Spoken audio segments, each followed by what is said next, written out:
BJPയുടെ സംസ്ഥാന നേതാവ് കേരളം ജയിക്കാൻ പുതിയ തന്ത്രം ഇന്ന് കണ്ടുപിടിച്ച ദിവസം കൂടിയാണ്. എന്താ തന്ത്രം എന്നറിയോ? ഞങ്ങൾ ജമ്മു കാശ്മീർ മുതൽ അവിടുന്ന് ഇങ്ങോട്ട് കേരളം പിടിക്കാൻ വോട്ട് ചേർക്കും എന്നാണ്.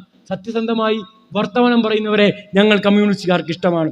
സത്യസന്ധമായി ആര് കാര്യങ്ങൾ പറഞ്ഞാലും അംഗീകരിക്കുന്നവരാണ് ഞങ്ങൾ. ഈ കേരളത്തിനകത്ത മനുഷ്യർ വോട്ട് ചെയ്തിട്ട് BJP ജയിക്കാനേ പോകുന്നില്ല എന്ന് BJPക്കാർക്ക് തിരിഞ്ഞിരിക്കുന്നു. അതുകൊണ്ട് BJPയുടെ കളിയും യൂണിയൻ മുസ്ലിം ലീഗിന്റെ കളിയും കോൺഗ്രസിന്റെ കളിയും SDP-യുടെ കളിയും ജമാഅത്ത് ഇസ്ലാമിയുടെ കളിയും കാസയുടെ കളിയും ഒരൊറ്റ വർഗീയവാദിയുടെ കളിയും ഈ കേരളത്തിൽ നടത്താൻ കമ്മ്യൂണിസ്റ്റുകാരായ ഈ കേരളത്തിലെ സഖാക്കൾ ജീവിച്ചിരിക്കുന്ന കാലം, കമ്മ്യൂണിസ്റ്റുകാരനായ സഖാവ് പിണറായി വിജയൻ ഈ കേരളത്തിന്റെ ഭരണത്തിന് നേതൃത്വം കൊടുക്കുന്ന കാലം, CPM എന്ന രാഷ്ട്രീയ പ്രസ്ഥാനം ഈ കേരളത്തിൽ പ്രവർത്തിക്കുന്ന കാലം, DYFIയുടെയും SFIയുടെയും ചരിത്രവും ശാസ്ത്രവും യുക്തിചിന്തയും യുക്തിബോധവും മനുഷ്യസ്നേഹവുമുള്ള ചെറുപ്പക്കാരും വിദ്യാർത്ഥികളും ജീവിച്ചിരിക്കുന്ന കാലം ഒരൊറ്റ വർഗീയവാദിയെ ഈ കേരളത്തിൽ സ്വതന്ത്രമായി വെലസി നടക്കാൻ അനുവദിക്കില്ല എന്ന് VSന്റെ ഓർമ്മകളെ സാക്ഷി നിർത്തി പ്രഖ്യാപിച്ചുകൊണ്ട് ഞാൻ അവസാനിപ്പിക്കുന്നു.